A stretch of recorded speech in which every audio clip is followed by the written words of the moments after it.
In the year 2008, Fred Figglehorn was the hottest thing on the internet website YouTube. He was the first user to get over 1 million subscribers. He was the golden boy of the world's biggest video sharing site.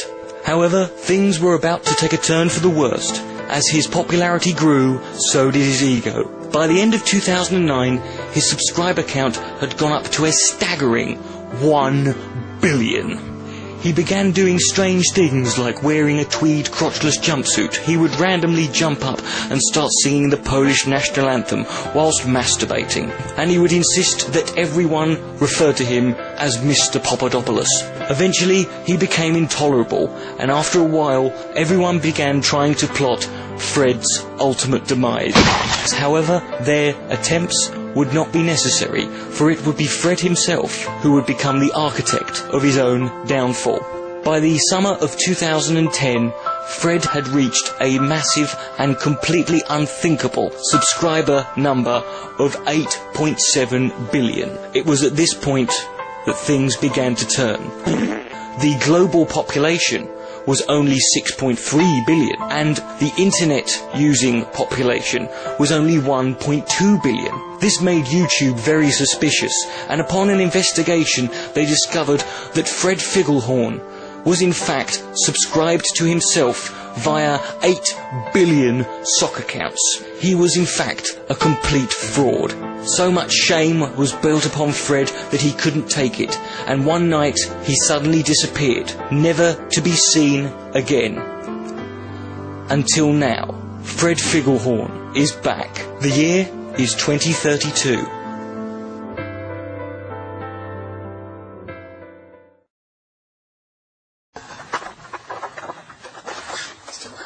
It works.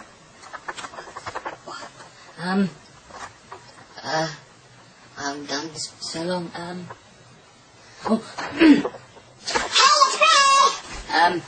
Yes, it's me. I realize it's been a while. 23 years, but it's been a long time. Now, I suppose you probably all want to know where I've been back when all the stuff happened. The shame was just too much for me. I couldn't take it anymore, and the scandal just broke out, and it became more media-based, and I had the press, and it started off. I mean, I've got the papers still here. It's like Fred socks shops and Madonna's box. I mean, Madonna's, what's that about? I mean, Fred buys crack from a Nazi. I mean, what the hell is this? Fred accused of badger molestation. I mean, Fred eats retarded baby. You know, Fred spends the night with 3 asexual eunuch prostitutes. Man with penises for eyes works at nursery. That's not me, but running away was the only option I had left. I'd make a phone call to the local police, and I told them that I was a religious extremist and that I was going to be assassinating the president within the next 2 days. There was no need for me to do that. It's just I was going to leave, and I thought I might as well fuck some shit up, have a bit of fun. Ironically, someone did shoot the president 2 days later, but that definitely wasn't me. I decided the best thing to do would be to go to Mexico, because I live 2 miles from the border. I could walk back in a couple of hours. So I just threw some stuff in a rucksack and left the house, turned left, heading toward the Mexico border. Unfortunately, I'd made a bit of a miscalculation, and 6 weeks later I arrived at the Canadian border, realising I should have turned right outside my house. But once you'd started. So I arrived and entered Canada, and I was deported within 6 hours, because they found out I was vaguely interesting, and that wasn't what they wanted in Canada. I was taken to the Canadian immigration headquarters, shed, really. They asked me for details, and I thought, well, if I lie, end up somewhere else. So I told them that my name was Ahmed Osama Kaboom. I was 32, and I live in Sao Paulo with my wife, Deirdre. Unfortunately, they didn't take me to Brazil. They took me to a mental institution, because I had been deemed to be dangerously insane. The words they used, penetrating dead children level. It was a long 4 years, particularly if you had to share a room with a man called Nigel, a chronically obese psychotic who heard voices that he believed were Spandau Ballet telling him what to do. All they were telling him to do every day was to eat as much of his own shit as possible. But I did meet a guy called Montel. He was a 75-year-old black man. He told me that he knew where there was $10 million. It was hidden in a sewer in Cambodia, and he would be happy to tell me where it was. Then he said, in return, I had to give him oral sex on the knob, cock on the dick, on the area, twice a day for a year. It's a true gambit of emotions I went through there. Sorry, but blowing Montel's genitals was not really worth any money, you know. Anyway, about a year later, I'm in the Cambodian sewer. I'm looking for it. I've got a map and a torch. Don't ask me how I got to Cambodia. You know, it's just too illegal. I'm there, big place, Cambodia. I have to look around, and I was determined. It's hard to describe how determined I was. I couldn't describe it in words. You wouldn't appreciate it, unless, of course, you have been blowing a 75-year-old Negro pensioner 720 times for the last year. You know, it becomes easier, but, you know. And so I just determined. I kept looking and looking. I was going to find it. About a month later, there it was. It came to me. It hit me. Right there. The old bastard lied. There was no fucking money. He was using me.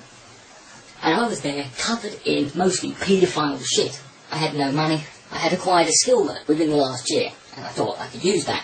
I became one of the higher rate homosexual prostitutes of Cambodia. I made enough money to make sure that within 6 months I had a full-blown meth addiction. I had a bit of an episode, and 3 days asleep I woke up by a horrible sensation, a horrible pain, and it turned out I had wandered into a zoo and gone into the elephant enclosure. They were very horny while I was passed out. One of the more aggressive and not very chivalrous male elephants fingered my anus.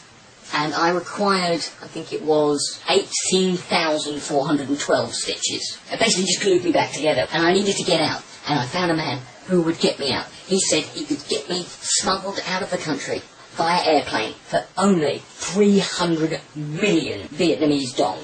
And I ended up in an airport late at night, thinking I'm going in the cargo hold. No.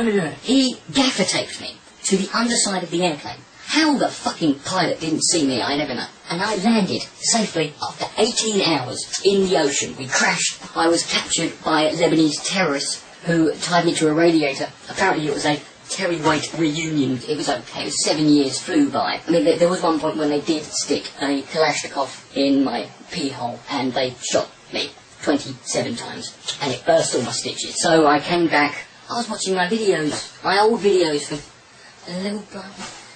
Fred goes to the dentist. Fred jumps up and down and goes, no.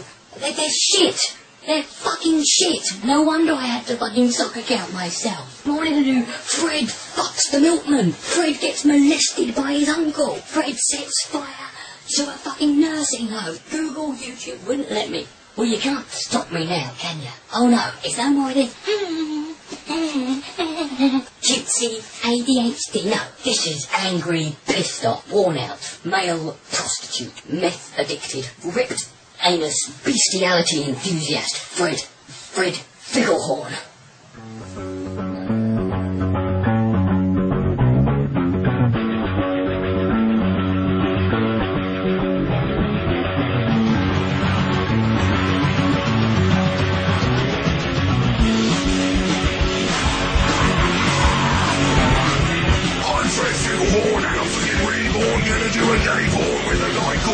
No more Mr. Nice Guy, gonna be a wise guy. Drink a dozen Mai Tai, smoke some crack and get hard. Never tie the scene from a two-dollar skank. What's wrong to one jar and you're a dead horse a wank. So you hang the hobo and run over your pram until I get a lifelong YouTuber.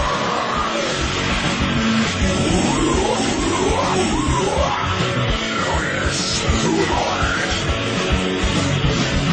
I'm Fred Figglehorn, you're against me, the horn, I'm gonna fuck a dildo and leave her soul torn, magic like David Blaine, I'm completely insane, pedophile, bloodstained, shit, piss and chocolate rain, don't fuck with me, cause you're gonna get shocked when you wake up and find that I'm eating your cock, own ya, drug you with pneumonia, make a video you wish I never fucking shown ya, that's right, I'm Fred Figglehorn, rock motherfuckers, flag me, I'll find out where you live and burn your fucking house down. Bye-bye. It's Fred.